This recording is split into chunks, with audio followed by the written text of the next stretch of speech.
Professor Barati here. I just want to go over the case study number 2 for next week because it's due and give you some thoughts and some ideas. It's basically a cost volume profit analysis case study. And so as I think, again, CVP analysis is paramount to cost and managerial accounting. And that's why I chose this case study.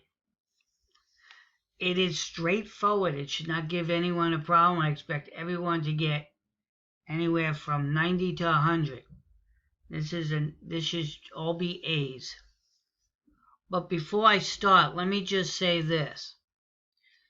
As part of a case study, please highlight the questions and underline them, and then proceed to answer them. In the questions that require calculations, please do legible calculations, even if you handwrite them and then scan the document. But legible calculations, don't just give me an answer, because that's not going to get you maximum points. So I need to know that you understand the different types of cost volume profit formulas. So organize with questions 1, 2, 3, and so on. Nice. Recopy the question, underline it, and then proceed to answer it. Again, the ones that need calculation or math, show me how you got to the number legibly. So you're presented with a very straightforward cost volume profit structure. There are two structures here, 1 and 2. The delivery price is your revenue per package. Your variable cost per package is given to you. Your contributions margin is given to you, and your fixed cost is given to you. So there's very little calculation there. Requirement 1. What is meant by the term short-term profit planning model? How can such a model be used by management? So discuss short-term profit planning.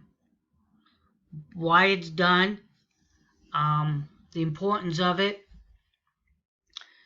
sensitivity analysis, scenarios, and things like that. Sales mix, maximizing profit, and so on. Give us a definition of fixed cost, variable cost, contribution margin ratio, and contribution margin per unit, and relevant range. All right out of the text. But don't just copy and paste the text. Put it in your own words. You can cite things from the text, but to have entire paragraphs of all text is not what we're aiming for here. Question 3. What is the break-even point in terms of number of deliveries per year or per month? I really don't care if you give me per year or per month. This structure doesn't really tell us what it's for, so you don't have to multiply everything by 12 to give me the year. Just one answer, whether this is an annual or per month, to me doesn't matter. I don't see anywhere in here where it says this information is per month and you have to multiply 12. So how many deliveries per year or per month for alternative 1 and 2? Straightforward break-even point formula. 4. How many deliveries would have to be made under alternative 1 to generate a pre-tax profit of $25,000 per year? Straightforward CVP formula plus target profit. How many deliveries per month would have to be made under alternative 1 to generate a pre-tax profit equal to 15% of revenue? So this is a little bit different than just a straightforward formula. What I recommend for 5 is take your cost volume profit equation. Okay, so 5, what will help you get through 5 real quick is simply taking sales price times X for units minus variable costs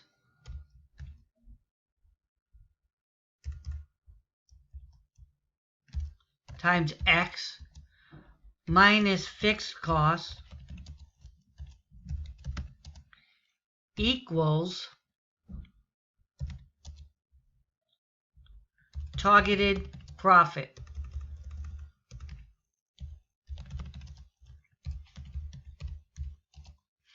The targeted profit is where you're going to have to create an algebraic form 15% of sales revenue.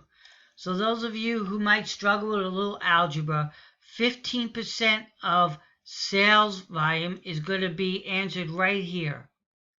0.15 times the selling price, X, will be equals. Once you fill in your inputs, it's an algebraic calculation.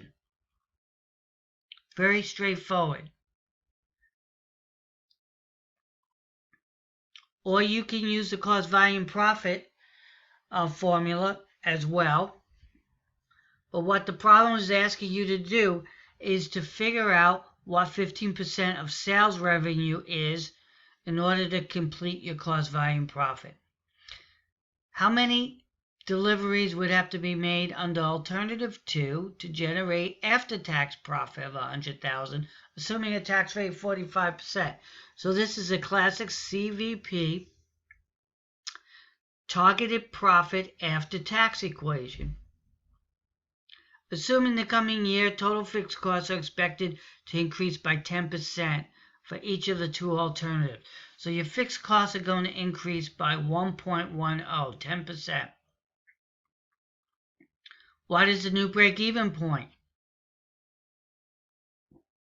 for each decision? By what percentage did break-even point change for each case? So the change in break-even point is going to be the new fixed cost break-even for each alternative. Compare it to what the break-even point is with your given information. The difference is your rate of change. Assume an average income tax rate of 40%. What volume, number of deliveries would be needed to generate after-tax profit of 5% of sales for each alternative? Again, this is a CVP targeted tax rate after tax. So you have to use the after-tax formula. And then again, your target is 5% of sales for each alternative. Again, I would just basically use delivery price X minus variable cost X minus fixed costs divided by 1 minus the tax rate equals 0.05 times something, which is going to be your delivery price.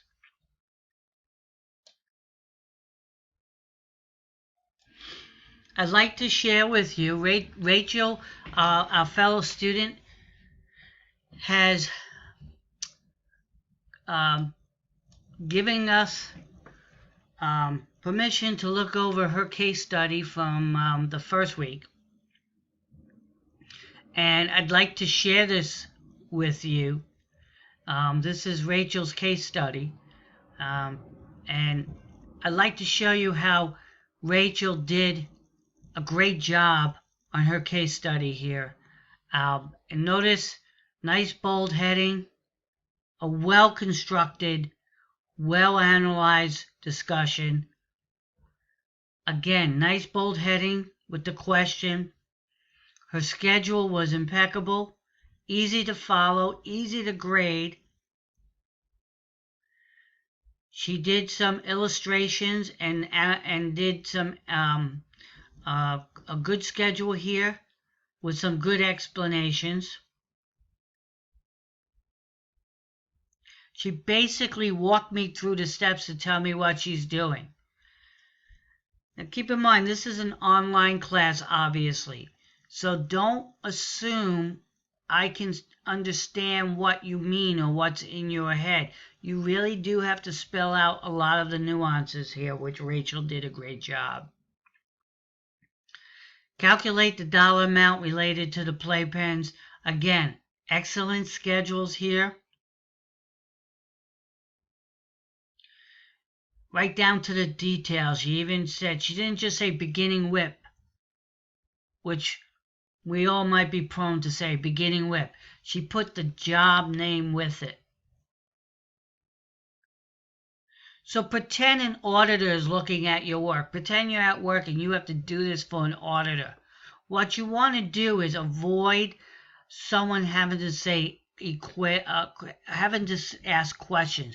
When you do your case study, you have to say, well, if I was grading this, would I know what I mean? Would I know what I'm trying to say here? Just saying beginning whip without the job number is not necessarily the most diligent work. Notice Rachel put in the formulas. She didn't just say cost, but she said cost per unit.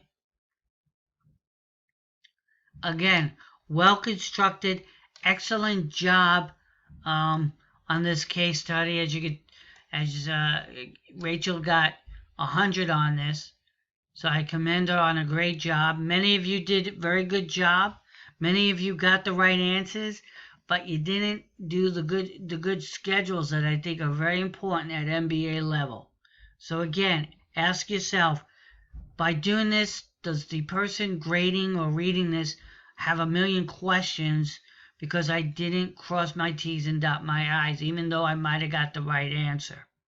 So quality of work is extremely important in case studies and not just getting an answer. What I want you to get out of this program is quality work. Getting a slightly wrong answer is not going to lose you more points than sloppy work. So I'm giving you a nice illustration of what a quality case study is. And getting back to our case study, again, here's your opportunity to improve on the last case study. This should not give you a hard time. I expect all A's on this. And if you're having trouble with some of the formulas, feel free.